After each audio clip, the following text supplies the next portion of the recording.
إيه هو سن اليأس؟ وإيه هي أعراضه؟ طب ينفع تعملي حقن مجهري في سن اليأس؟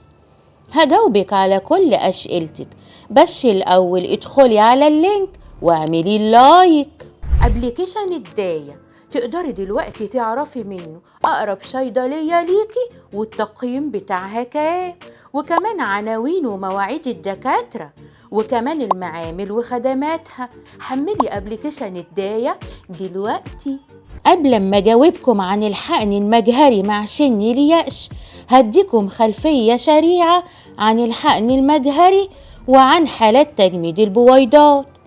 بالنسبة للحقن المجهري، هو تقنية من تقنيات العالم الحديث في مجال النساء والتوليد، وبيساعد كتير من الأزواج اللي عندهم مشاكل تأخر الحمل على الإنجاب. اللي بيحصل فيها ببساطة إن الست بتخضع لبعض أدوية التنشيط، وبعدها بنسحب بويضة من الزوجة وحيوان منوي واحد من الزوج، وبيتم تخصيب البويضة من قبل الحيوان المنوي في المعمل. وأول ما تتطور الأجنة بيتم نقلها لرحم الأم. ويعتبر الحقن المجهري طوق النجاة لأزواج كتير واللي كانوا بيعانوا من ضعف في المخزون وقلة الحيوانات المنوية للزوج، والإصابة ببطانة الرحم المهاجر والأورام الليفية اللي بتتسبب في تأخر الحمل والإنجاب. أما بقى بالنسبة لحالات تجميد البويضات، بتلجأ ليها ستات كتير علشان تحافظ على فرصتها في الإنجاب في المستقبل، خاصة الستات اللي عندهم مرض السرطان وبيخضعوا للعلاج الكيماوي، أو بنت اتأخرت في الزواج، أو تأجيل الحمل لأسباب اجتماعية بين الزوجين.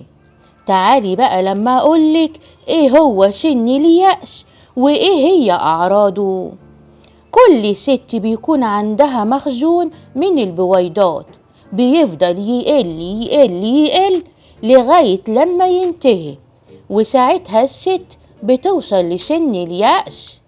وفي المرحلة دي الهرمونات الإنثوية مستواها بيقل بسبب انتهاء مخزون البويضات، وعلشان كده مش بيحصل إباضة وفرصة الحمل بتكون مستحيلة، وبتظهر بعض الأعراض المزعجة على الست زي الهبات الساخنة ومشاكل في النوم وعدم انتظام الدورة الشهرية. طب ينفع تعملي حقن مجهري مع سن اليأس؟ ينفع، ولكن في حالة واحدة فقط.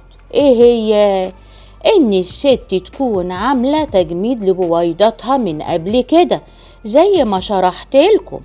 فلما توصل لسن اليأس وحالتها الصحية تسمح بالحمل، بنطلع من البويضات المجمدة، وساعتها بينفع الحقن المجهري. وبكده يا حبايبي نكون وصلنا لنهاية حلقتنا، وما تنسوش تبعتولي كل رسايلكم وانا هرد عليكم على طول. اوعوا تنسوا كمان تنزلوا ابليكيشن الداية، هيساعدكم كتير.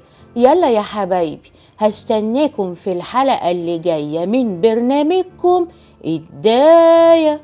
ابليكيشن الداية تقدري دلوقتي تعرفي منه أقرب صيدلية ليكي والتقييم بتاعها كام، وكمان عناوين ومواعيد الدكاترة، وكمان المعامل وخدماتها. حملي أبليكيشن الداية دلوقتي.